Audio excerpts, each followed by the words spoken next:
The International Climate Change Summit in Glasgow, Scotland is coming to a close, but several top officials said today they are concerned that too many countries are not willing to make enough real commitments to reduce emissions. UN Secretary General Antonio Guterres delivered that message in a speech this morning. Promises ring hollow when the fossil fuels industry still receives trillions in subsidies as measured by the IMF. Or when countries are still building coal plants, or when carbon is still without a price, distorting markets and investor decisions. Every country, every city, every company, every financial institution must radically, credibly and verifiably reduce their emissions and decarbonize their portfolios starting now. Our William Brangham has been covering this all week from Glasgow, and he joins me now. His reporting is part of the Covering Climate Now News Consortium. So hello again to you, William. Tomorrow is scheduled to be the wrap-up of this conference. Tell us what the mood there is. Is there any sense that there could be some kind of breakthrough? I don't know if a breakthrough is on the cards, but as you mentioned before, there were some developments last week that were notable. But the whole issue here, as we've discussed in the past, is will these nations pledge to cut their carbon emissions enough to stop the planet warming in a catastrophic way? The Paris Agreement, if you remember, said we've got to keep warming under 1.5 degrees Celsius, and that every notch above that temperature is more and more damage to the planet. According to the current pledges that are out right now, there was an analysis done by the Climate Action Tracker. It says that our current pledges put us on a track for 2.4 degrees Celsius. The UN a few weeks ago said we're on path for 2.7 degrees. Now, you might wonder, that doesn't sound like that much of a difference. One researcher I talked to today said, yeah, the difference between those things could sound like the difference between a nice day and a lovely day. But the fact is that that much extra energy in the atmosphere, heating up the planet, is what scientists say will drive more droughts, longer heat waves, more floods, greater sea level rise. That's the issue at stake here. So ministers are still meeting over this issue, what they will pledge, and we just don't know what that's going to come, what's going to happen by tomorrow.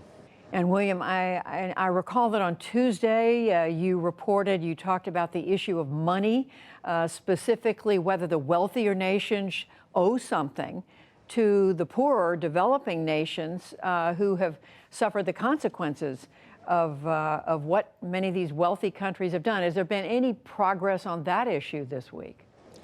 Yeah, that's right, Judy. To many people's surprise, this issue has gotten some real traction. And as you said, developing nations argue the wealthy world built its economy on coal and oil and gas, and those emissions hurt us, and we are owed something for that.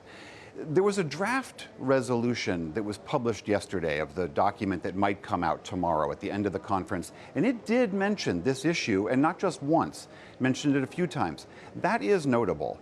That said, I asked Teresa Anderson, she tracks climate policy for Action Aid International, about this language. Here's what she had to say. But if you look at the language, it's all like UN legalese, which is like we welcome, we reaffirm, even a little bit of urging, but no real creation of the mechanism that is needed to address the crisis. So when it comes down to it, communities on the front lines are not going to get a single penny more from these nice words. So there's still some real skepticism as to whether this will translate into real action. There was a press conference that happened here today with some leaders from Bangladesh, from the low-lying nation of Tuvalu, from Greenpeace, and they were, again, stressing the importance of this, but also pointing out that the one nation they argued that was standing in the way of this discussion was the United States. I was very surprised to hear that.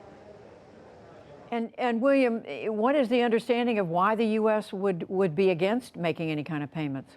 Well, it's a very good question, and I put this question to Alden Meyer. He's a climate policy expert, and he has been at many of these UN conferences before. Here's what he had to say about that. The fear expressed by the U.S. is that if we start to admit that we are on the hook to help these countries deal with the impacts of climate change, it will create an expectation of unlimited, open-ended liability and compensation for past emissions. That's the fear.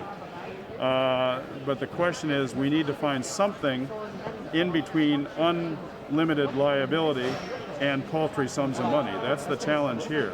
So that's the issue in a nutshell, Judy. Is there a middle spot somewhere between nothing and everything? And I can tell you, there are hundreds of representatives from dozens of countries around me right now desperately waiting for an answer to that question.